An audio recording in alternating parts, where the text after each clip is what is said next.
Did you already quit your New Year's resolutions back in January? Be honest. This is a safe space, and let me explain why. I think spring is the real New Year's. Let me try to convert you into doing your New Year's resolutions right now instead of doing them in January. Reason 1, spring is the season to plant new seeds to nurture and grow throughout the rest of the year. Both physically and symbolically, spring is about fertility and growth. Reason number 2, when we look at the calendar, septum, that's Latin for 7.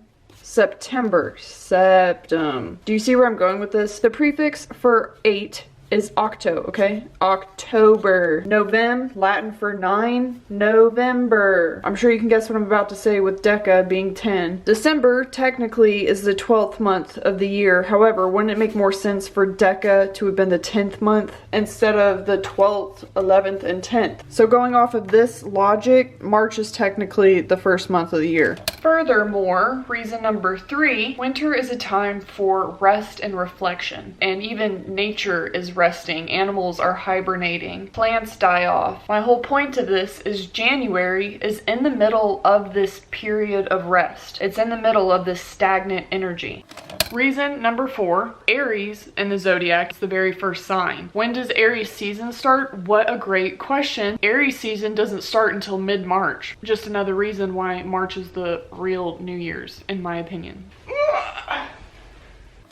And then last reason, you probably already fell off or stopped doing your resolutions from back in January. Let's be honest. Dare I say, because the energy was working against you since you tried to do it in the middle of your resting period and you were trying to start something new. So consider this a second chance to start over and to try again, but with nature and with the universe this time.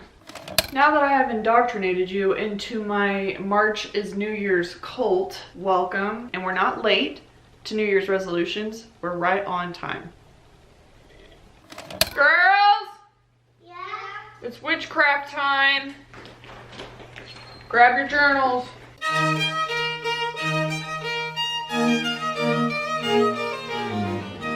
Knock on it.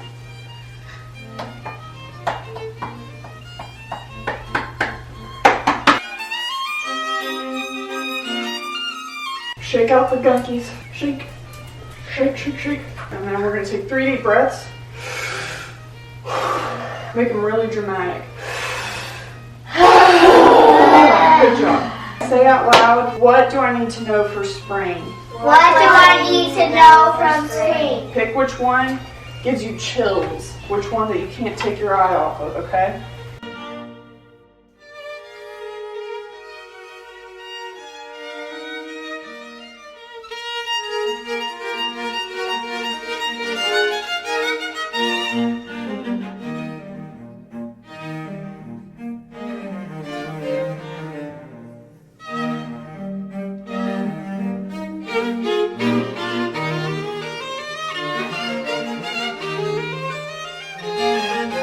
Is there a stain on this? No, I caught it on fire, so it's a little burnt.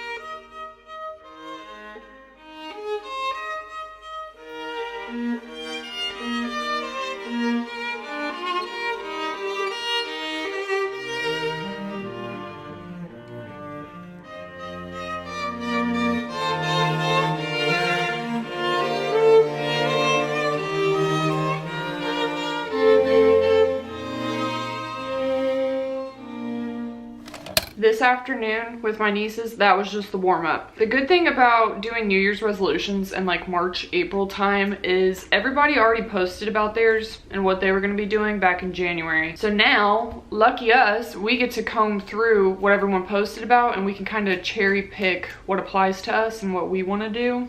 So ins and outs for the next 3 months. And notice that I said the next 3 months and not the rest of the year. There's a reason for that. Unfortunately, I cannot remember the direct source of that reason, but basically somebody was talking about a self-help book that they've read where I think it was about billionaires or something, but they look at the next 3 months or the next 90 days, and that's how they break their year up into like smaller quarters. And because of that, they focus on goals for each season.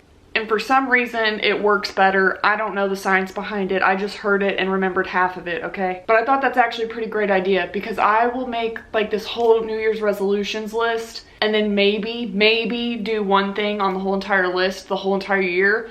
But I think my strategy, my game plan, and you should do this too, make a list of everything you want to do, like your New Year's resolutions for the whole year. But then at each season, like spring, summer, fall, winter, look at that list and just pick a few that applies to you in that space in your life, that point in your life. And that way it's not so intimidating having this giant ass fucking list. Because then it's like, it's just super intimidating to see that and think like, I have to change all these things to be my higher self, my best self, whatever. We're gonna take baby steps.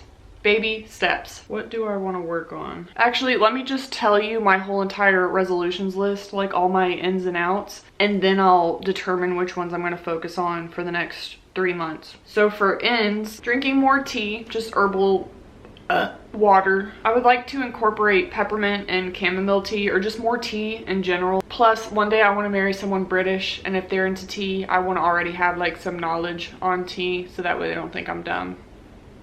Thinking of the future. Posting whatever content I want, focused on the next 3 months, being weird, better quality books. I'm not gonna say that book talk has ruined the publishing industry and get down that rabbit hole, but I will say I spend $10 to $20 on books that I see that are very popular, and then when I get them and read them, it just kind of feels like something I could have accessed for free on AO3 or on Wattpad or on Tumblr. And for $10 to $20, I want better quality books. Going to the sea or water sources. This can look like more baths, going swimming, going to the beach, going to the river. Plus maybe drown a few sailors as sacrifices. Self-care. Long form content. I would like to focus on long form content. I want to get back into movies and podcasts and TV series. I'll get off TikTok sometimes and realize that like I didn't retain any of the information that I saw. And I just would like to work on that. I would like a longer attention span. Fixing my posture. I'll actually start working on that right now. No, I won't, because I would have to change my camera angle shot. So for the sake of consistency, I'll work on it after this. Talking to the moon and sun is in. When I was a kid, I would open my blinds at night and I would talk to the moon as if she was my paid therapist. I would tell her, so-and-so was mean to me at school. I have a crush on this person. I want to get this. Like, these are my goals. I would just talk to the moon. I was onto something because that was so therapeutic. There's something magical about these like divine sources of energy. The moon is feminine. The sun is masculine.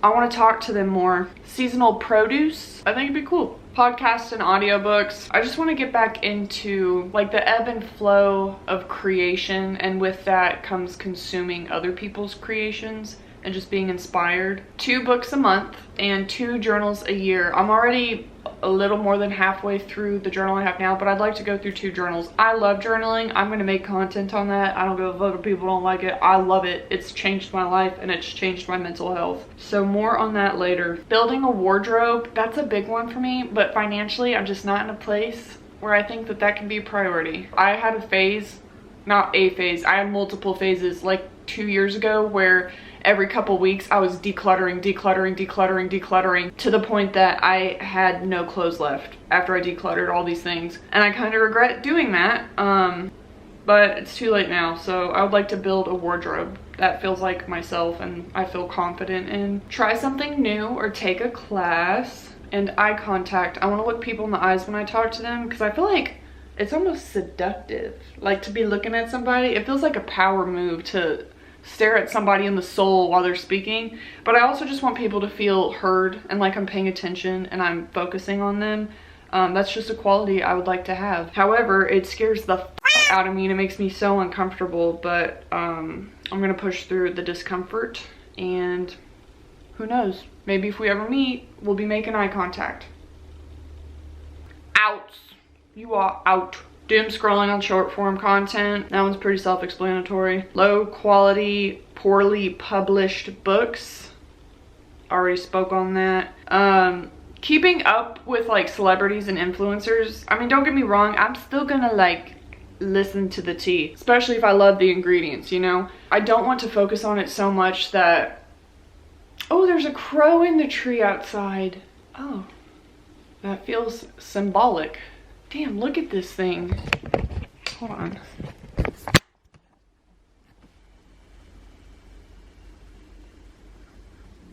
Do you see how perfectly perched it is?